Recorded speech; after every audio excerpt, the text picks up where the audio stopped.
সবসময় তো আপনারা আমার একই প্লেসে ভিডিও দেখেন, তো আজকে একটু ভিন্ন প্লেসে আর একটু দূর থেকে ক্যামেরাটা আ ধরেছি যেন আর কি ভিডিওটা ভালো দেখায়। তো সবসময় একটু ক্লোজ ভিডিও হয় আমার। তো এই জন্য একটু অন্যরকম করার ট্রাই করলাম। আর এটা ছিল একটা অ্যানিভার্সারি কেক, আর কেকটা ছিল 1 পাউন্ডের মধ্যেই। কেকটা হচ্ছে নীতি বাবুর্চির পোর্টফোলিও থেকে আমাকে আপু রিকোয়ারমেন্ট হিসেবে দিয়েছিল।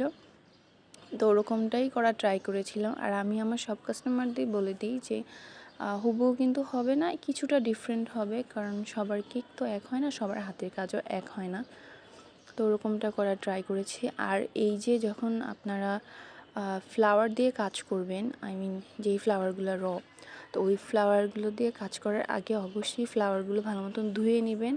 এখানে আমি ফ্লাওয়ারগুলো ধুয়ে নিয়েছি, এরপরে শুকানোর পরে আমি নিচে হচ্ছে কস্টেপ দিয়েছি যেন ফ্লাওয়ারের ভিতরে যে কেমিক্যালগুলো কেকে না যায়।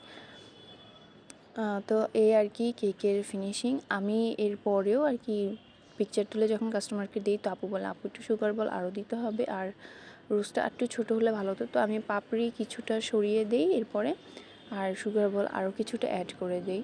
ওভারঅল কেকটা কিন্তু দেখতে অনেক সুন্দর হয়েছে। আপু আমাকে সুন্দর করে কেকের সাথে ডেকোরেশন করেও একটা ভিডিও পাঠিয়েছিল, মাশাআল্লাহ অনেক সুন্দর হয়েছিল। এই কেকটা ডেলিভারি দিয়েছিলাম আমি রোজার সময়, আর ভিডিও আপলোড করছি এখন।